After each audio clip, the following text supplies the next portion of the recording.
শুক্রবার হইলে মানুষ একটু বেশি ঘুমায়, কারণ সারা সপ্তাহ অফিস করে ক্লান্ত থাকে, একটু বেশি ঘুমানোর ট্রাই করে। কিন্তু হ্যাবেটারা ঘুমাইতো না, যাইবো ট্যুরে। তো hey everyone, this is Durjoy here, welcome to another video.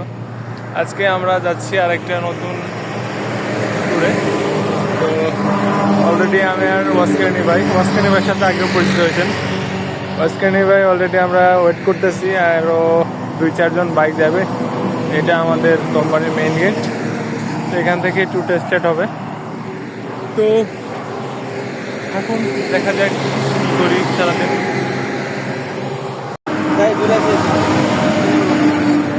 তো অলমোস্ট 1 ঘন্টা ওয়েট করে আমরা দাদাদের দেখা পাইছি, আইসে তারা। এখন বাজে 7টা। তো আমরা মোটামুটি একটু চা পানি করে সাথে চমচম আছে, টাঙ্গাইলের স্পেশাল ডম চমচম, এটা নিয়ে বেরোবো। তো সাথে থাকেন, দেখা যাক।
তো এখন আছি ব্রহ্মপুত্র নদের উপরে, বিশাল নদ আর কি, অ্যাকচুয়ালি ব্রহ্মপুত্র নদ। তো এই যে পাশাপাশি 3টা বাইক, সামনে একটা গ্রুপ আছে, এরাও যাইতেছে আর কি আমাদের সাথে না, আমাদের আগে ছিল। তো মেঘ লাগছে ভালো মোটামুটি, এখন দেখা যাক কেমনে কি ওয়েদার থাকে, ওই পর্যন্ত যাই। ও কোথায় যাইতেছি এটা এখনো বলা হয় নাই। যাইতেছি মিঠামইন, নিকলি মিঠামইন, সেই ভাইরাল রাস্তাটার উদ্দেশ্যে। তো চলেন যাওয়া যাক, লেটস গো।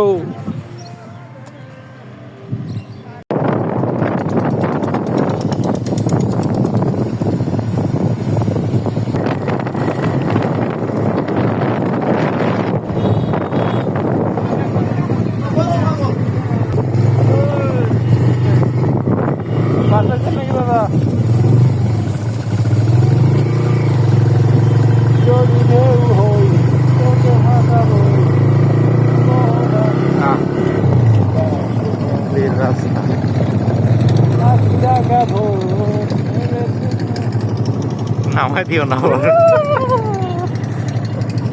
তুমি তুলবো না মিয়া।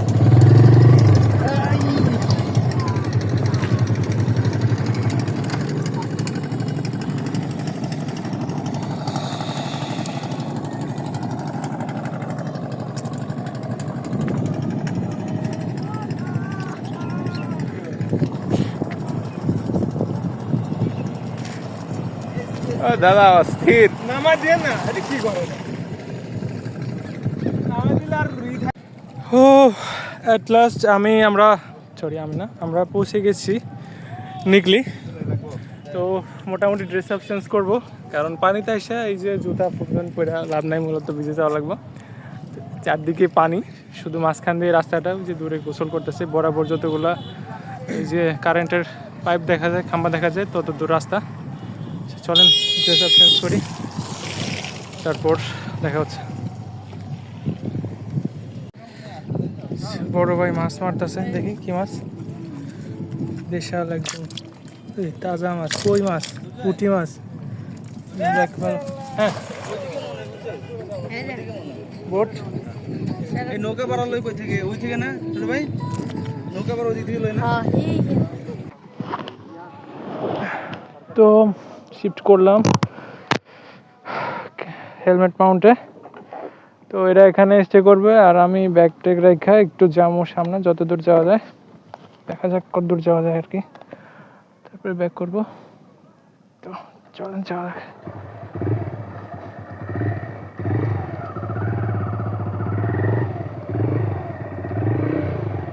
যাবেন নাকি? না গেলে নাই।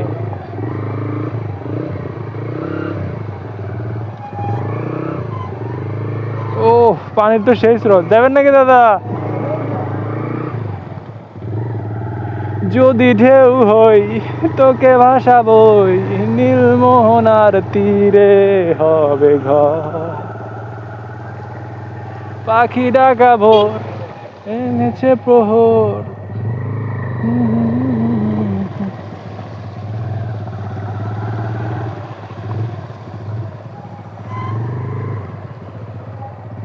পাইছেন নাকি?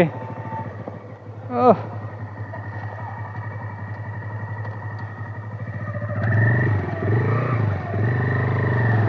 উফ,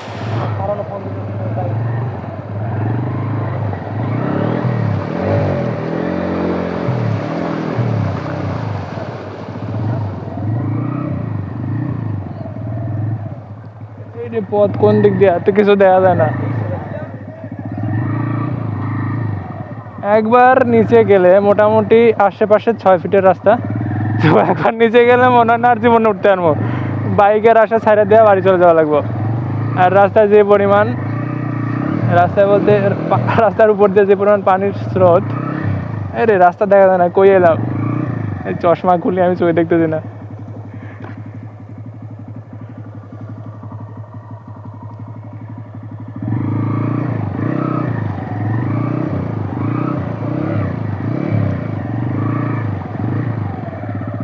মাই গড, পুরো হাওড়ের মাঝখানে আমি ব্যাক করতে পারবো কিনা সন্দেহ।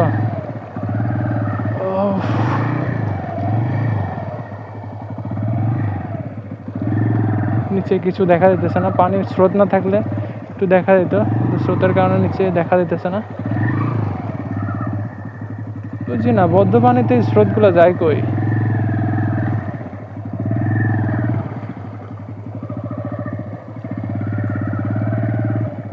রাস্তা কি বরাবর দাদু? হ্যাঁ, ব্রিজের এতে তো উঁচু আছে না, এই কোনে কি তো কিছু দেখা যায় না, পরে নামা দিলে তো আর মনে হয় অনেক গভীর না, বাইক তো আর উঠানো যাইতো না মনে হয়।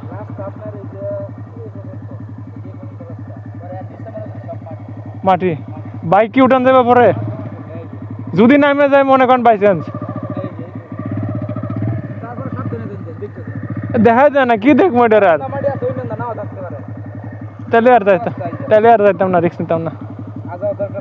হ্যাঁ এইটাই ভালো। আপনার কি লোকালের দিকের নাকি বাড়ি ওর দিক থেকে আসছেন? হ্যাঁ কাছে, তো পানি একটু পরিষ্কার থাকলে দেখা যায় না কিছু। হ্যাঁ স্রোত বাইরে গেছে এখন আবার দেখা যায়।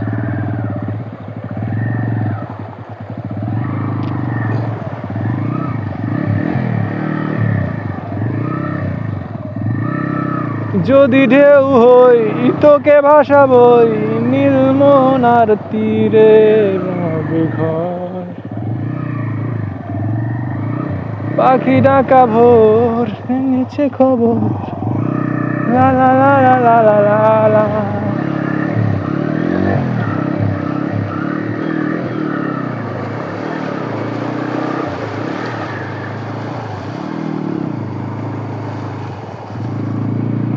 মাহেশ মাতে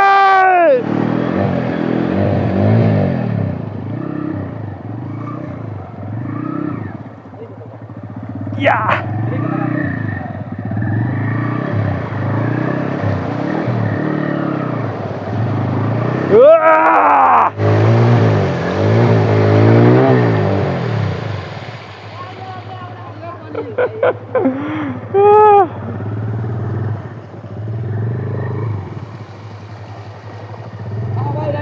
ঠিক আছে এটাই এটাই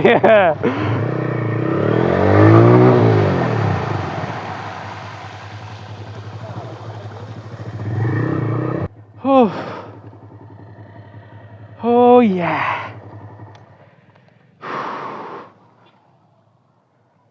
মোটামুটি বাইকারদের মেলা বসে গেছে, তো মোটামুটি একদম ফুল ফ্রেশ একটা ওয়াশ হয়ে গেল ফ্রিতে।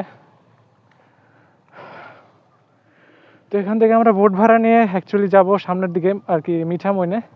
তো এখানে হয়তো বেশি সময় দেরি করব না, তো চলেন যাওয়া যাক।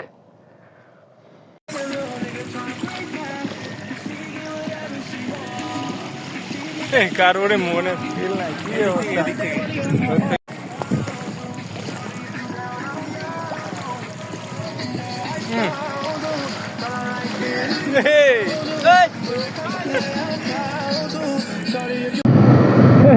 কি অবস্থা, এটা উঠতে উঠতে আসতে দেওয়া যায়।